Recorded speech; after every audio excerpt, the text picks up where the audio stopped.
Hola amigos, amigas. Estamos ya en el segundo día de estos ejercicios espirituales de San Ignacio de segunda etapa online, que tienen énfasis en todo lo que es el discernimiento, la elección, la toma de decisiones. Y vamos a entrar ahora en la meditación número 4. Ustedes deben tener delante la hojita que también les hemos mandado por email, por distintos canales. Con esta hojita pueden seguir la meditación con toda libertad. Yo voy leyendo y comentando y aclarando algunas cosas. Leo la parte de arriba de la hojita, dice ejercicios espirituales de segunda etapa online, que son del CEI Casa Manresa, año 2020. Meditación 4, pecado y perdón. Y tiene un texto intuitivo que dice: ten piedad de mí que soy un pecador. Lucas 18. El número 1 en esta hojita es la introducción. El pecado es una condición humana de ceguera, sordera, mutismo y parálisis que nos distrae de la búsqueda de Dios. La Biblia nos muestra nuestra inclinación al egoísmo y al deseo de imponerse sobre otros. Nos muestra también la incapacidad de convivir pacíficamente con los otros, la incapacidad de dialogar, de encauzar las propias energías en la búsqueda del bien para todos. El número 2 en la hojita, el objetivo de estas meditaciones. En esta meditación en concreto buscamos la conversión del corazón. Esta meditación quiere arrancar lo malo, lo ambiguo, todo lo inútil de nuestra existencia, para luego poder plantar algo nuevo, sembrar algo nuevo.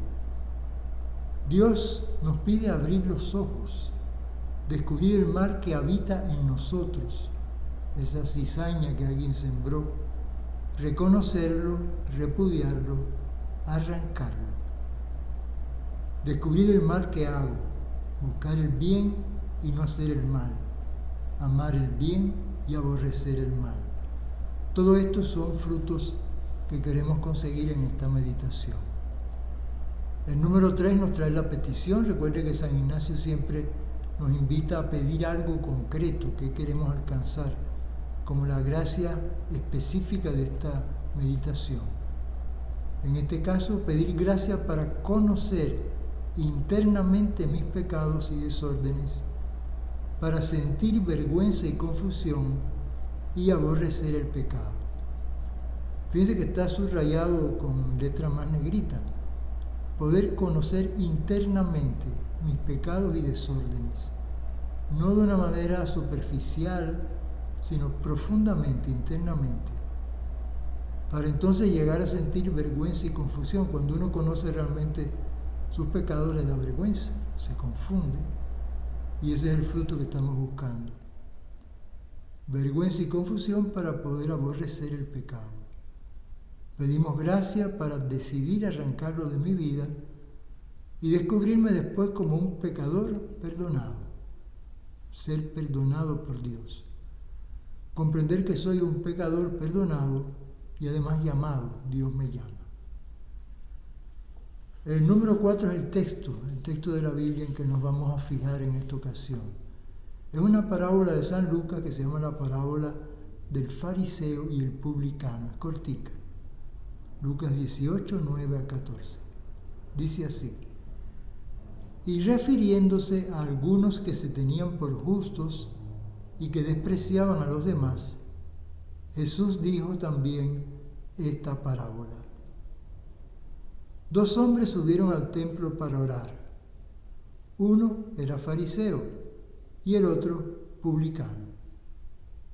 El fariseo de pie oraba así: Dios mío, te doy gracias porque no soy como los demás hombres, que son ladrones, injustos y adúlteros, ni tampoco como ese publicano. Ayuno 2 veces por semana y pago la 10ª parte de todas mis entradas. En cambio, el publicano manteniéndose a distancia, no se animaba siquiera a levantar los ojos al cielo, sino que se golpeaba el pecho diciendo: Dios mío, ten piedad de mí, que soy un pecador. Les aseguro que este último volvió a su casa justificado, pero no el primero, porque todo el que se ensalza será humillado, y el que se humilla será ensalzado. Esto es palabra del Señor. Gloria a ti, Señor Jesús. Pasamos al número 5, que es un breve comentario que nos prepara más para la parte de la meditación y la oración. En esta parábola, que solo se encuentra en el Evangelio de Lucas, se contraponen dos actitudes: la del fariseo, que piensa obtener la salvación con su propio esfuerzo, y la del recaudador de impuestos, el publicano, que reconoce su condición de pecador y pide a Dios la conversión. Estos dos son dos personajes muy típicos de la sociedad judía en tiempos de Jesús. El fariseo forma parte de una secta religiosa muy fuerte, los fariseos, que buscan la perfección, que están pendientes de la Biblia, pero que se descubren después como muy hipócritas, ¿no? Y los publicanos, que son tenidos por pecadores públicos, pues son personas que han puesto su vida al servicio del cobro de impuestos, ya sea para el templo o para el imperio romano. Generalmente son personas ricas, se han hecho de mucho dinero con esa profesión, y la gente sabe que roban, por eso son aborrecidos. O sea que nos están poniendo enfrente dos personas típicas de la sociedad judía: el fariseo, hombre muy religioso pero hipócrita, y el publicano, hombre muy pecador, que en este caso se está convirtiendo. Seguimos leyendo el texto. Este último, el publicano, que se apoya en Dios y no en sus obras, es el modelo que Lucas nos propone. Recuerden que el publicano es el que se reconoce pecador y pide perdón, no oculta su falta. Por eso Lucas nos lo pone como modelo.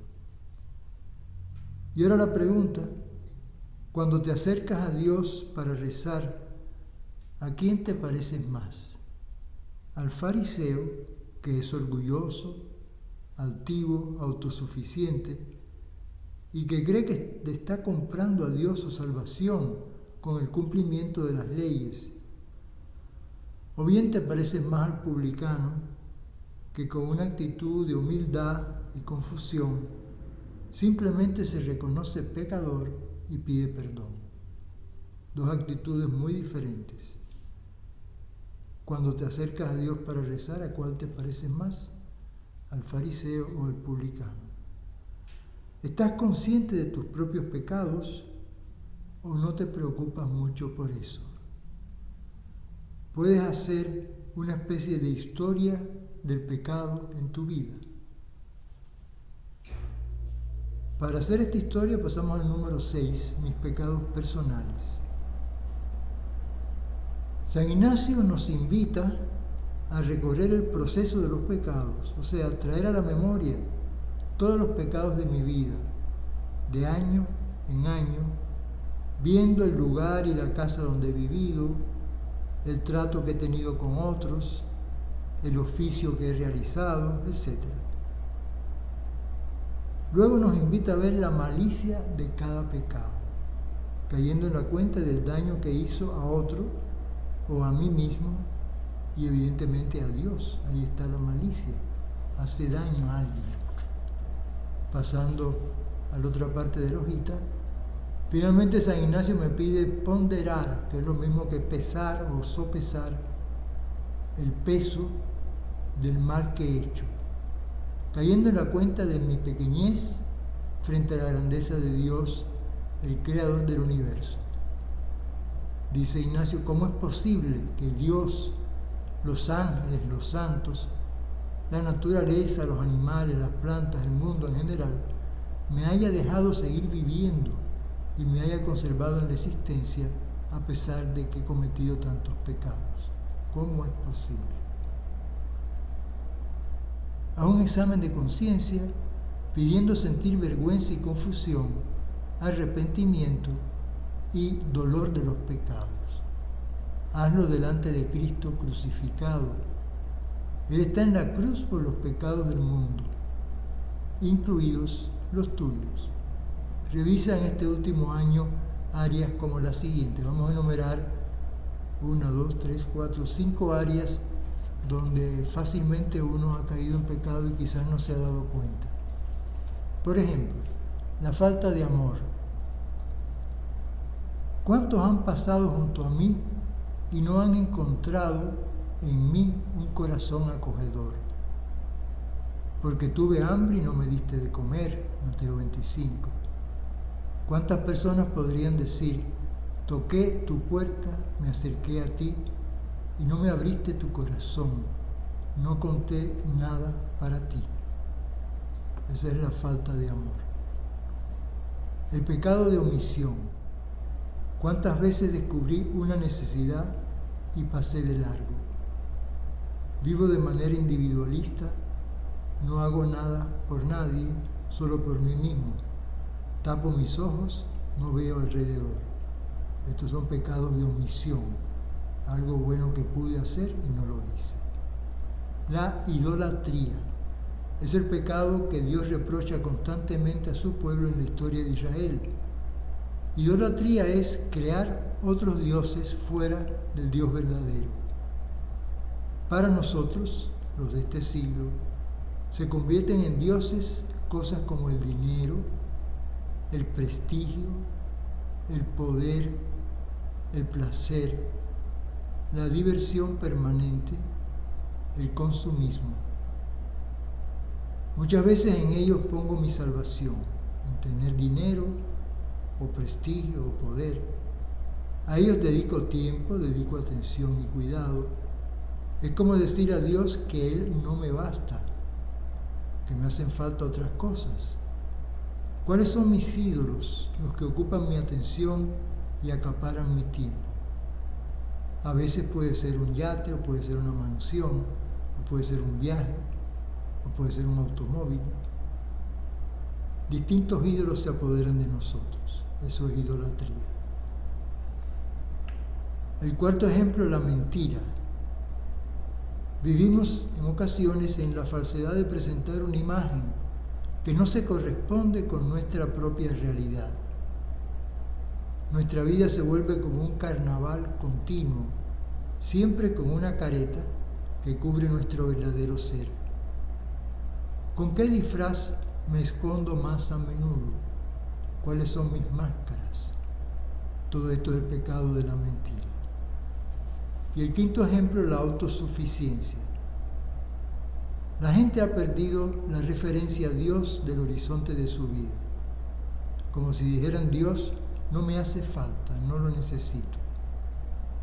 La cuenta bancaria, la cultura, la póliza de seguro, mi estatus social, mi posición en la sociedad. Con eso nos basta. Nos hemos autoabastecido, nos hemos hecho autosuficientes. ¿En qué se apoya mi seguridad? Fíjense que era el pecado del fariseo, es autosuficiente. Llegamos al número 7 de la hojita para reflexionar y orar. Puedes hacer un recorrido por tu vida de pecados y descubrir cómo Dios no te ha olvidado ni se ha alejado. Ponte en el lugar de la oveja perdida o del hijo pródigo. O sea, en esta historia de pecado cae en la cuenta como Dios sigue contigo, no te abandona. ¿Qué sientes al descubrir el corazón misericordioso del Padre? Ese Padre que siempre está dispuesto a perdonar y no a castigar. ¿Logras ver a Jesús como el portador del perdón del Padre? O sea, el que trae el perdón del Padre. ¿Qué sientes ante Jesús? La oración del Padre Nuestro nos dice, perdona nuestras ofensas como nosotros perdonamos a los que nos ofenden. ¿Eres capaz de perdonar a otros? ¿Lo has realizado alguna vez? ¿Tienes deudas pendientes? Llegamos al número 8, el número más importante, el coloquio, el diálogo de tú a tú con Jesús cara a cara. Conversa con Jesús sobre tu vida de pecador. Pídele que puedas llegar a sentir la fuerza del pecado en ti y la fuerza mucho mayor de su perdón. Pídele llegar a las lágrimas de conmoción, ojalá pudieras llegar a las lágrimas, son un signo grande de arrepentimiento. Que puedas percibir y recibir la gracia de sentirte un pecador perdonado y llamado. Fíjense que son 3 palabras unidas por un guión: pecador, perdonado, llamado. Es como un nuevo concepto, ya no eres pecador perdonado, eres pecador, perdonado, llamado. Una nueva persona. Termina con un diálogo afectivo ante Jesús crucificado por tus pecados. Él carga ahora todos tus pecados y los lleva a la cruz. Él es el Cordero Pascual. Quédate mirándolo, crucificado por ti. Detente en cada una de sus heridas y conversa o quédate en silencio ante Jesús. Termina con estas preguntas que nos hace San Ignacio a estas alturas del retiro. ¿Qué he hecho por Cristo? ¿Qué hago por Cristo? ¿Qué debo hacer por Cristo? Ahí está pasado, presente y futuro. ¿Qué he hecho por Cristo en el pasado? ¿Qué hago ahora por Cristo? ¿Qué debo hacer por Cristo en el futuro? Bien, hermanos, amigos, hermanas, amigas, esta es la meditación número 4, que tiene por título Pecado y Perdón. Nos ha permitido ver esta parábola del fariseo y el publicano y hacer un poco la historia del pecado en mi vida. Vamos a pedir al Señor que nos acompañe a lo largo de esta trayectoria y que podamos profundizar sobre este tema tan difícil y tan importante del pecado. Que el Señor los bendiga, que tengan una feliz meditación. Amén.